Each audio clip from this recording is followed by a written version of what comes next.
Hi friends, welcome to food travel and nature. ഞാൻ ഇന്നിവിടെ തയ്യാറാക്കുന്നത് കാടക്കോഴി ഫ്രൈ ആണ്.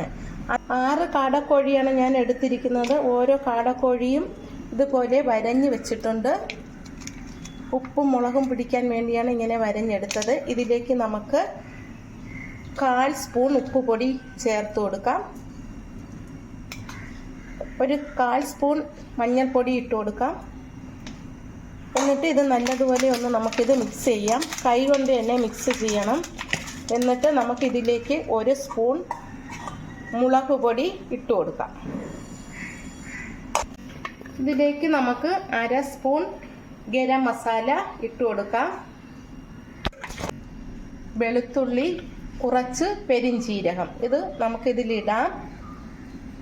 2-3 പച്ചമുളക് ചെറുതായിട്ട് അരിഞ്ഞത് നമുക്കിതിലിടാം. 2 തണ്ട് കറിവേപ്പില ഇട്ട് കൊടുക്കാം.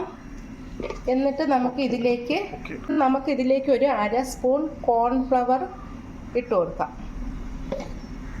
ഇത് നമുക്ക് നല്ലതുപോലെ മിക്സ് ചെയ്ത് 10 മിനിറ്റ് നേരം നമുക്കിത് വെച്ചിട്ട് ഫ്രൈ ചെയ്യാം. നല്ലതുപോലെ നമുക്കിത് മിക്സ് ചെയ്യാം.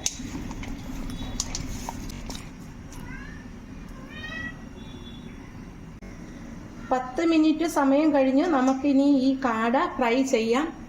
ഞാനൊരു പാനിലേക്ക് ആവശ്യത്തിന് വെളിച്ചെണ്ണ ഒഴിച്ചു കൊടുത്തു. ഈ വെളിച്ചെണ്ണ ചൂടാകുമ്പോൾ നമുക്ക് ഓരോന്നായിട്ട് ഇതിലേക്ക് ഇട്ട് കൊടുക്കാം. വെളിച്ചെണ്ണ ചൂടായി ഇതിലേക്ക് ഓരോ കാട ഇട്ട് കൊടുക്കാം. നമുക്ക്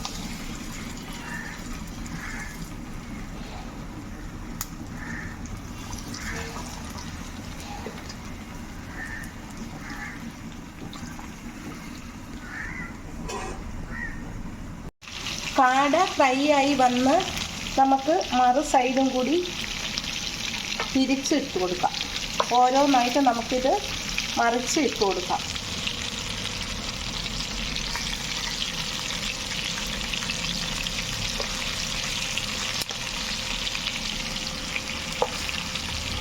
എല്ലാ കാടയും മറിച്ചിട്ടു.